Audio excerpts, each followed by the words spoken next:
Thanks for locking in with 77 Flavors of Chicago. We're your hosts, Dario. And I'm Sarah, and I hope you're ready to learn with us. Today we're talking about the Teletype, y'all. Yeah, we are. And I know y'all don't know what the Teletype is. Y'all don't know. Y'all don't know. Y'all be waiting on us. No, anyway. But how y'all doing?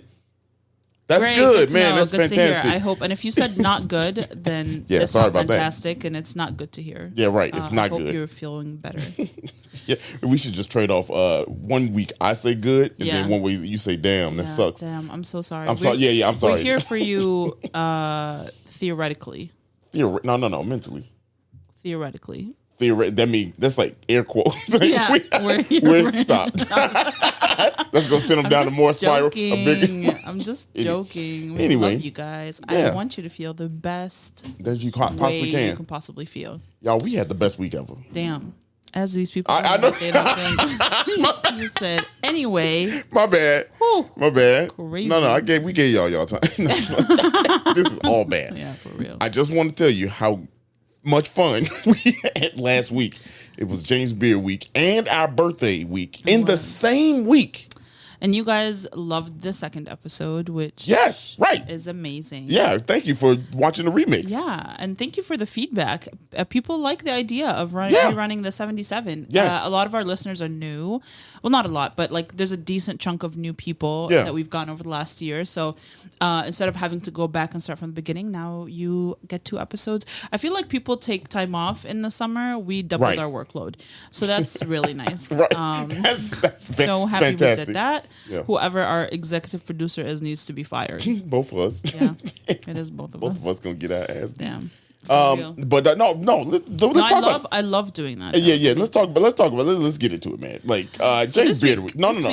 James Beard. Yeah, I'm talking. Oh, I thought you were talking about. I thought you were about to get into Teletype. Let me fucking talk about it. Go ahead. Talk about it. I don't want to talk about it. My bad, y'all. Well, I was gonna say it was like a dream for me. For you specifically, that's why I want you to talk about it. Yeah, let me then just stop talking so I can talk about it. I'm so excited. I'm anxious. No, for real. It was like a legitimate dream come true. I think a few years ago I introduced Dario to what the concept of the James Beard was, and I told him one day I'd like for us to be there, and to have been like on the red carpet interviewing these like legends from all over the country was insane. Crazy. I was happy for you. Like I'm happy for both of us. Obviously, we put in work and we made our way there. But like, I mean, we talked about this on Thursday.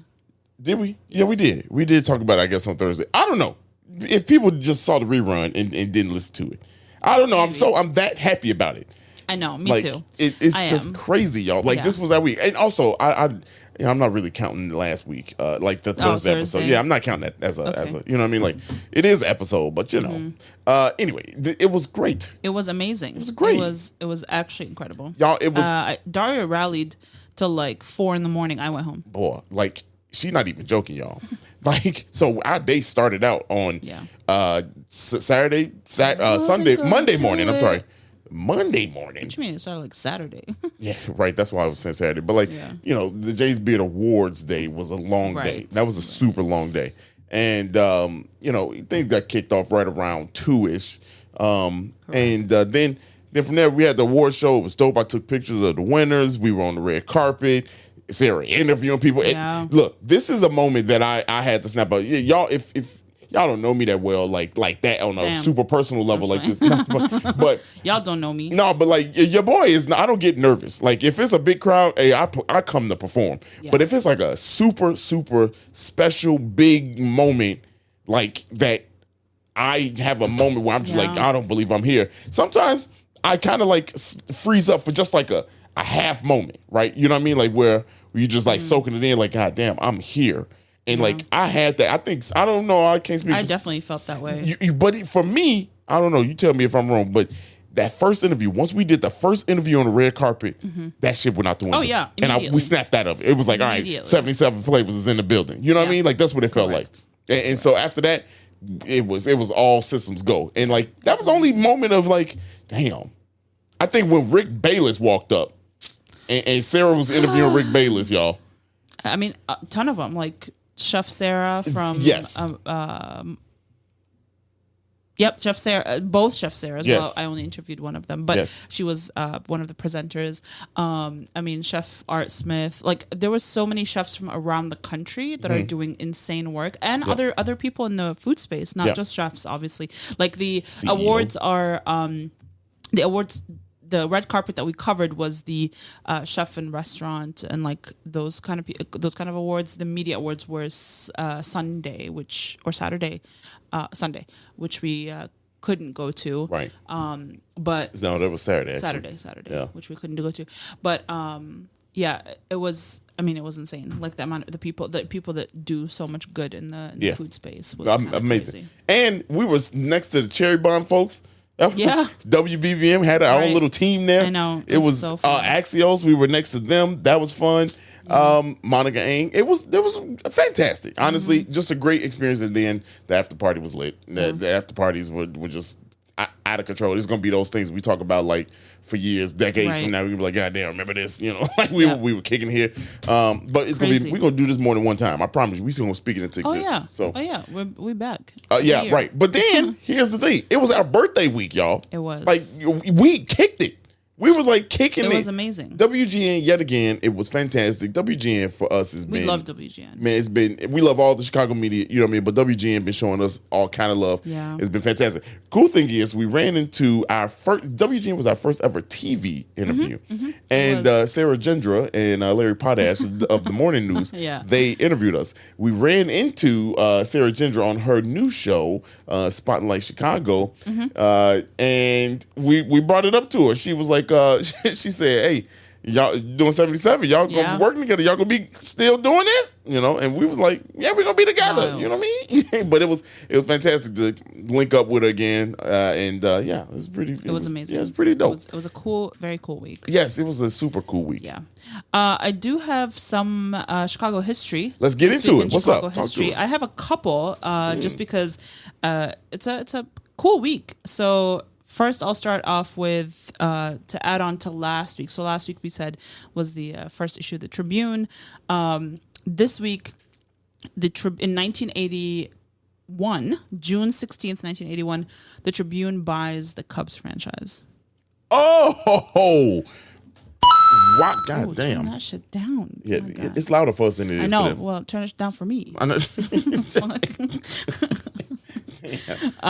Crazy. I didn't even know that. Yeah, that's crazy. Yeah. June 20th, 1980, the Blues Brothers is released. Let's go. Yeah. And then one that's a little bit older, a lot older actually, June 17th, 1812, Jean Lime, Lime, I want to say Lime, but I know it's probably not Lime, was killed by John Kinsey, making him the first recorded murder victim in Chicago. That what? Yeah. For the time, it wasn't the city of Chicago. It was 1812, so before it became a city. But yeah, 1812, June 17th. So wow. The first John Kinsey? The dude the street named after? Was the dude the street named after? I don't know if it's... Yeah, that's him. Yeah. Dang. Pop the dude. Okay. He killed him. For what? I guess it's 1812, man. It was it was rough out here. Wild, wild west, literally. Everybody, damn. No, it wasn't. Wild, wild Midwest, shit. Kinda, yeah, actually. Yeah. So the guy that was murdered was a trader from Quebec, Canada, who worked at the Northwest Territory, like that area, and he was an agent for William Burnett, also from Canada, and he like exchanged fur, and I guess was fur the only thing that was happening in that time? Hey, fur was busting because like it was chilly outside. Yeah, but yeah, he was murdered, and he had a kid, he had kids, and and a wife that he left behind. Yeah. Wow. Chicago. And then Kinsey left to Milwaukee. Damn, he had to get out of town. Yeah. Wow, that's crazy. And he was stabbed to death. Lord have mercy. Kinsey said it was self-defense, that Lime shot at him. Wow. Yeah. That's interesting. Wow. Okay, well, that'll be interesting to talk about. Yeah. But apparently it was actually an argument over the War Department and stuff like that. But yeah. Sound like Chicago to me. Damn. But y'all, you ready to get into it? Yeah, I'm ready. So, I'm very excited about this episode. Absolutely. You found it. So again, this is one of those buildings that we were driving around and I saw the word teletype and I was like, what is a teletype? Like, why is this? And the building itself looks like a factory, like an old Chicago Very much factory, so. you know, those with the little tower and it's terracotta and like all of that. Like it's brick, obviously, but that color. And so I looked up what is the teletype. I said Teletype Chicago, and because there's no plaque outside, so I couldn't like read about it. And I went down this rabbit hole of information, and I found a connection that led us to today's episode. Nuts. So nuts. it was. So while I was doing my research, I found out that Joy Morton was one of the main funders of the Teletype, and so. As you guys have listened to recent episodes, we've kind of built a relationship with Morton Arboretum. Yeah. And so I had the contact for the library. And by the way, this is something anyone can do. This is not like unique to 77. You can reach out to them and they'll help you with your research. But I reached out to Rita from the library and I said, hey, is this, because we were discussing like what other topics can we talk about and like what could we do research on. And I said, we have one actually that I need your help with. Can you find anything about the teletype? I did not think she was going to find as much as she did. Yeah. I thought she'd find like a letter here or there, but she was able to get a ton of information. And the best part about it, she didn't even know. She didn't. It was one of those She knew stories some, that like, but, like- yeah, but she didn't know too like enough to be able to answer immediately. She was like, let me look into it, and she expressed how much she enjoys those kinds of stories where she like doesn't necessarily know too much and then gets to learn about this whole new side of Joy Morton and the like Morton family. Yeah. So That was pretty dope. Now as Sarah's doing that, we doing other research. Yeah. I'm just looking for like different stories as well. Other things we can talk about on the podcast. And so I started thinking, let's figure out where the area codes came from. How did that get started? Yeah. And that's one hell of a path also. We'll probably go down that path. yeah, but- that's a future episode. yeah, it is, but it's a one that got to narrow down. Anyway, long story short, I got into it and it took me back through Teletype. It had something to do with Teletype. So I was like, God, okay, Yeah. well, we were going to do Teletype anyway, but now it's like, shit, this must be interesting. And it is. And so Super. we pulled up on the Morton Arboretum yet again, and the we Sterling sat down Library. with Rita, and that's what you're going to hear. So without further ado, you ready to get into it? Let's get into it. Let's go to Morton Arboretum. Let's get it.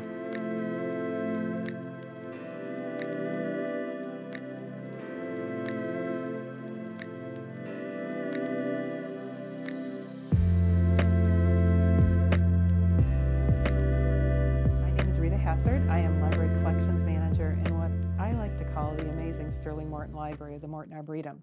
So the library here houses resources related to, as you can imagine, botany and horticulture, but we have a lot of things on history related to the founding of the Morton Arboretum, as well as botanical art, landscape architects, plans by various landscape architects and so forth. So it's really an amazing collection.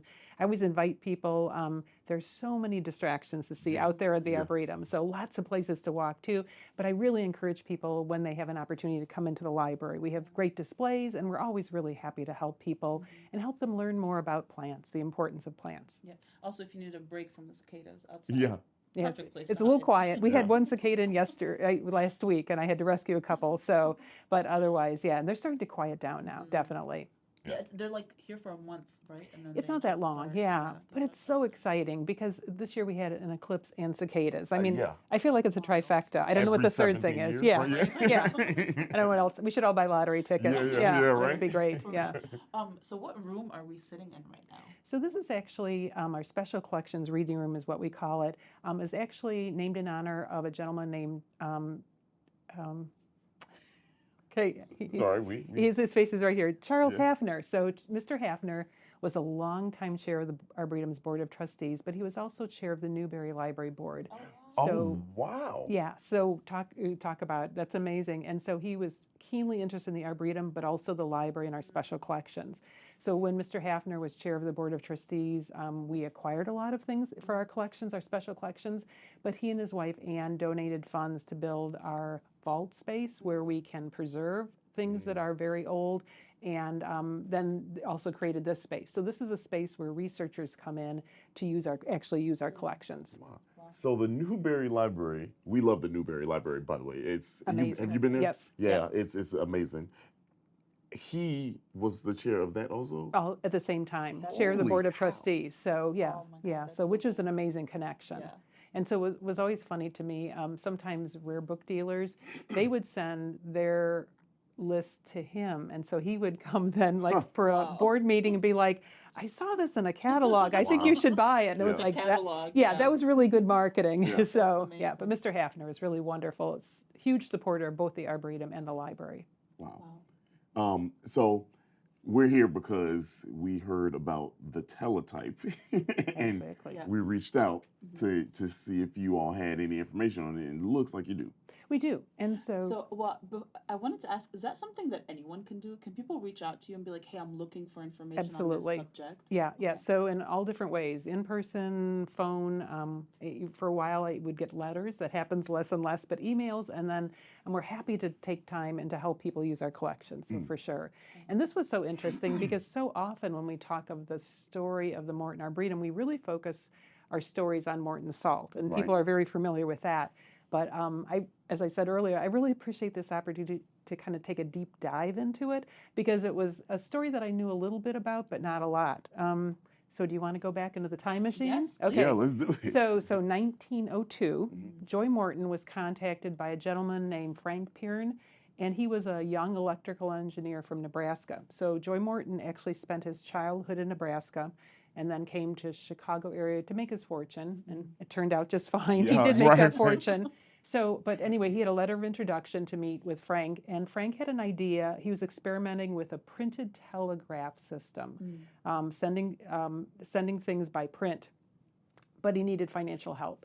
So Morton was interested, and then he contacted his brother Mark, owned the Western Cold Storage Company, which was all about keeping things cold, which was more challenging, and also cars on railroad for the meatpacking industry. That's how things got transported in the cold cars. And so anyway, they set up an attic space for Frank, and then also a gentleman named Charles Crum, who was a mechanical engineer, to work on this project. Went on for a couple years. Frank decided, I suspect at the beginning things moved slowly. I don't have any diary reference to that, but I think things were moving slowly. And Frank decided to go on to teach at the Armor Institute, which we know now as Illinois Institute of Technology. So he had a wonderful career at the Armor Institute, so on faculty there. But Charles Crum continued, and then his son joined him. So Charles Crum was a mechanical engineer, and then his son, who joined him, was an electrical engineer, his son Howard. And that's interesting to me, the two different fields of engineering, the electrical engineer and the mechanical, started to work on this project. It went slowly at the beginning for sure. By 1908, they had a working model of what we know as the Teletype. It wasn't called that, but it was a typewriter mounted on a desk, and there were various relays and contacts made. And at that point, Joy Morton was director of the Chicago and Alton Railroad. And so he made arrangements to use the railroad's wires between Chicago and Bloomington, and they were able to send a message back and forth. So that was kind of the first success. And then as it continued, Western Union became a customer. In 1914, the Associated Press was having difficulty getting their news out in a timely fashion. One newspaper would publish it days ahead of another newspaper. And so they were interested in this system. One of the things, and then of course the World War I intruded, if you will, but there was uses for this system then. And then in 1917, Carson Perry Scott started to use it, and they were using it for linking their warehouses and their wholesale departments, so they could send messages back and forth. Like, do you have this in Inventory. inventory? Yeah. I mean, we take for granted now. I think how communication has changed so much. Today, if someone doesn't text you back in like 2 minutes, How rude. Could you imagine a teletype time? Well, that's the thing. I mean, or back in the day, letters or how it was done. And then in 1917, Joy Morton's son. So Joy had been investing in it. The other person, I think, there are other people that are critical to the company. One was Daniel Peterkin, who was Joy Morton's secretary, and then he eventually became president of Morton Salt. He, according to something I read that Sterling wrote, Peterkin, I think at some point Joy Morton was like, this isn't working out. And Peterkin kind of kept saying, keep investing, stick with it, go for the long game. Peterkin also invested in it. But in 1917, Joy Morton's son became president. So it was, and the company, I should also mention, the company at that point was known as Morcrum. So it's M-O-R for Morton and Crum. Yeah. Wow. So Morcrum. And so we have other features here at the Arboretum like that. So Lake Marmo is named after Margaret Morton. And then Lake Japamaca is the four brothers, Joy, Paul, Mark, and Carl. So they kind of they do those word So that was games. their thing. Yeah, for a while. Yeah, that was their thing. So, but anyway, so Sterling became president. Crum was the vice president. And then at that point, they had about 200 employees. And it's funny, in the letters we have some letters here. In 1921, they talked about they were doing other projects besides Teletype just to keep the employees busy. So they were doing, there was something about endorsing checks and different mechanical things that they could create to kind of keep this bigger vision going, if you will. It wasn't until then this is one of my favorite parts though. Okay, 1918, they had 200 employees. They surveyed the employees to find out where the majority of them lived. Most people lived on the north side of Chicago, and that's how they picked out the location for their new plant. At Wrightwood and Southport, it was an area of 35,000 square feet. Wow. And at that same time, they started to shift. They were leasing the equipment, and they on a monthly basis, and then they went to a model of selling the equipment. So that kind of started to change their economics. But it wasn't until 1921 that the first teletype was used in connection with this equipment. In 22, the Congress Hotel in Chicago adopted it, and they started to use it for registration. What? Yeah, well, think of a hotel. Registration, departure, billing, and other information could be simultaneously transmitted throughout all the departments. Wow. Also in 22, the Chicago Police Department installed 37 printers. And so then they started around this time started to experiment with radio transmission too.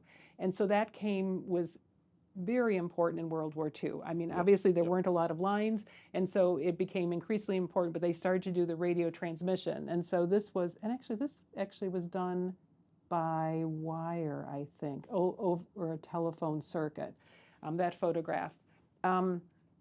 And so in 1923, printed messages were sent by wireless from the Wrightwood plant to Lisle, Illinois, out here. Wow. In 24, there was a merger between Kleinschmidt Electric, and they created the company of, it's not very melodious, but Morcrum and Kleinschmidt Corporation. So it was... They weren't giving that up. Sticking with that name. Yeah. So it was it was Sterling as president, Edward Kleinschmidt and Howard Crum were both vice presidents. At the same time, they developed their research and development department, and then for simplicity's sake, in 1928, they changed their name to the Teletype Corporation. So that's 28 was the year that took place. Wow. And then, as some of us know, in 1930, the Teletype Corporation, through an exchange of stock, was purchased by American Telephone and Telegraph Company. AT&T. For How much? $30 million. Wow. It was a share. It was exchange of shares, but it was $30 million. 30 million in 30. Which, when I looked, because I like to do research, I checked the historical value and also based on inflation, and that's about $500 million. Wow. Oh my God. Wow. And it was a stock exchange. Yeah. A stock exchange. Yeah. So they exchanged stock. Yeah. So, but $500 million. Joy Morton. I read something that Sterling suggested that Joy had spent sent about $1 million through the years supporting this project, which wasn't minor. Right. Which wasn't minor. So the 30 million kind of puts it in scale, but then when you think it in $20-24, I mean, it is an amazing amount. That's a lot of money. At some point in one of the letters, Sterling mentions that they had 2,500 employees, which were more than Morton Salt had. So on one hand, part of me thinks, wow, that was just what a gold mine, but it was a lot of years. There were a lot of lean years. And there was one of the letters, Sterling was talking about some of the inventions they were looking at.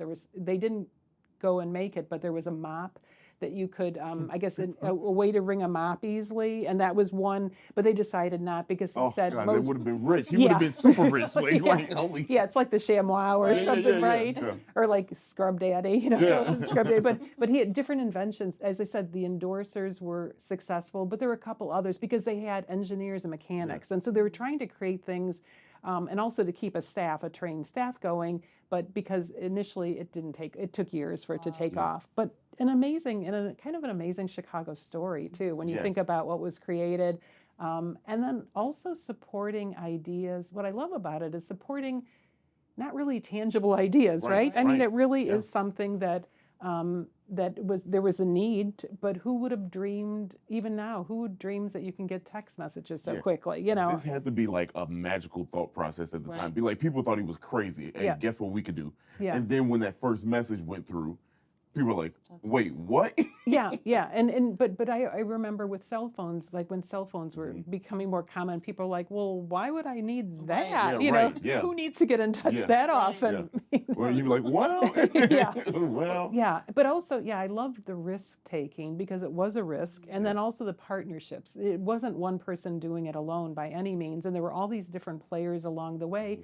The other thing I loved reading the story, how they described surveying the employees and wanting to build close by. I mean, it made business sense, but it was also yay for businesses that tried to support employees. So that had to be super convenient. I mean, you get people to push your dream. You make it convenient for them. Go to work where they live. And that's amazing. So the Congress Hotel piece, that's crazy because we did not know that. Sure. Yeah.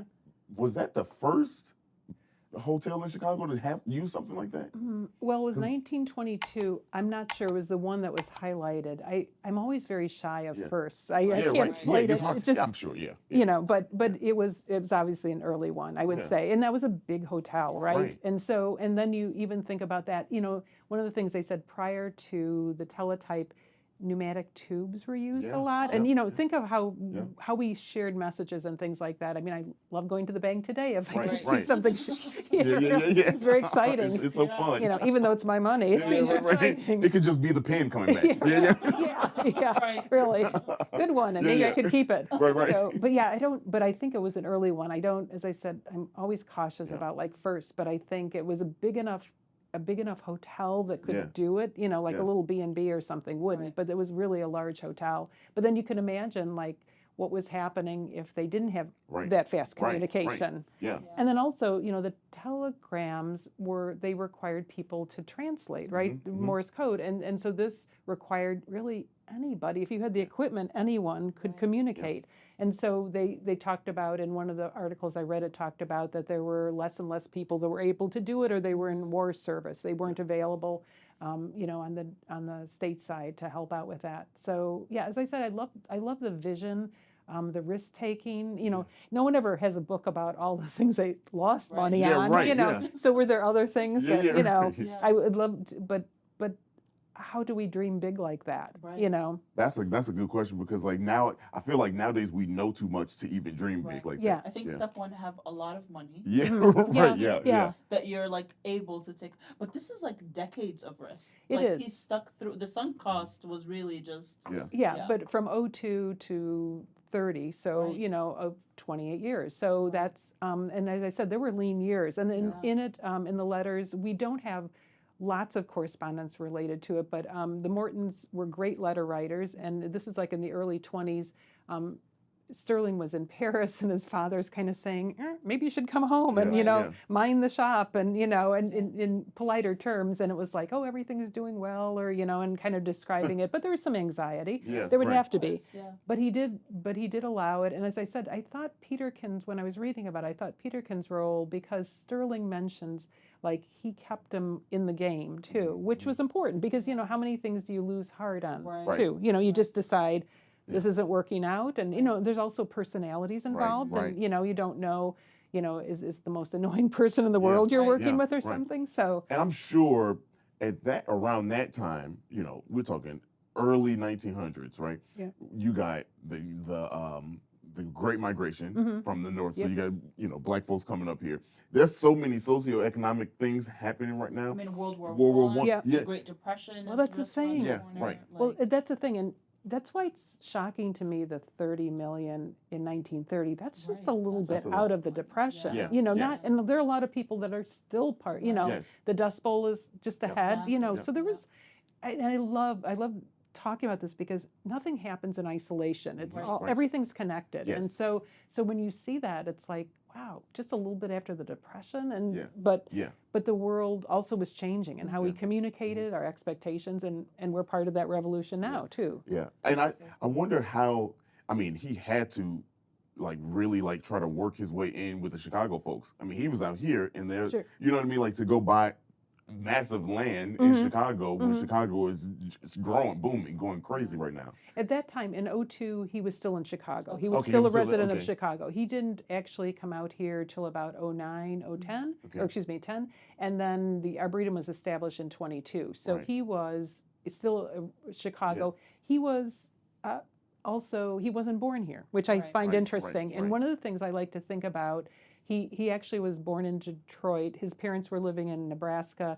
His mother went to Detroit to give birth and then went back to Nebraska. But I wonder who he would have been had he been born some other place, right? Had he been born in Chicago? Because actually in Nebraska, the family, the sons were very self-sufficient. They had an orchard. They did a lot of hands-on things. And had he grown up differently, he probably wouldn't have that backing. Kind of that drive. That Western drive. And also the vision of the West. And, and also he was aware, he started working for the railroads early on as a surveyor and things. So he knew, he was learning all the way through. We mentioned earlier he was part of the Burnham Plan. He was involved in lots of different things, and they're all connected. Yeah, all of them. It's just a fascinating time. Thank you, Rita. Yeah, we appreciate that was it. Incredible. I mean, she did so much work. Yeah. She pulled so many cool items, and we sat after we were done recording this audio piece, and we just sat there for another 40 minutes, I think. Just talking. Talking, and she was showing us stuff. They have a book in that. So the room we were sitting in is the rare books room, reading room, and she was showing us a book from the 1700s. Y'all hear that? I mean, it was 1700s. So cool. Yeah. And she was just touching it, flipping through it. That's what she said. She was flipping through it. That was crazy. It's different, I mean, shit. Swiping right. Yeah, that's all I got to say. But it was fantastic. It was. We had a great time. So, I mean, Teletype. Here's something else that we didn't talk about. The Teletype, the TTY on your phone, as when you get that option, that's Teletype because it's basically Morse code. That's crazy. Yeah, right. And that's how it's done through the lines and all the connection that was in this episode. The Chicago and Alton Railroad, who knew that he was the chairman of the board of that. There's the Newberry Library had a connection to this. Crazy. What the chairman? It's almost like there was, obviously this still exists today, but it's almost like there was 10 families that were so rich. That ran everything. And they ran everything. Yeah. Which is now the same, but we just don't know who they are. Right. Talk to me about conspiracy theories on my personal Instagram. But it's just, I feel like also these people were just the ultra wealthy were building things starting teletypes, starting railroads. And I think we talked about this before where I was I saw a video on TikTok where it was bring back the age of celebrities where they build railroads and libraries and not started skincare and perfume lines. Yeah. But yeah. Y'all, that must have been thunder or something. It was definitely thunder. That's crazy. Boy, I thought the neighborhood bobsledding down the stairs. I mean, it was very good. Go check it out. Go do some more research, and we will see you next time, right? Yeah, buddy. See you next time. Yeah, buddy. Bye. That's it. I ain't gonna. We. This is different. I mean, you didn't play the music, so what am I supposed to do? If you enjoyed this episode, please share it with someone that you love. If you did not enjoy this episode, that's all right. Maybe you hate technology and you hate advancement of society, and that's fine. That's on you. I hope you live with that. And we'll see you next week.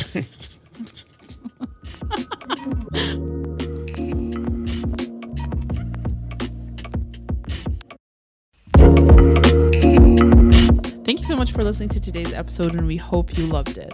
And if you could, please follow us on social media at 77 Flavors Shy on Instagram, Facebook, TikTok, and Twitter. If you have any ideas or deep dives that you'd love us to do, please contact us at media@77flavorsshy. That's the number 77 flavors and shy for Chicago.com. If you like visuals, please subscribe and follow and watch us on our YouTube channel at the same thing, 77 Flavors Shy, or search 77 Flavors of Chicago. If you would like to support us monetarily, go ahead and click that Buzzsprout link in the description of this episode. And as always, we gonna see you next week. Peace.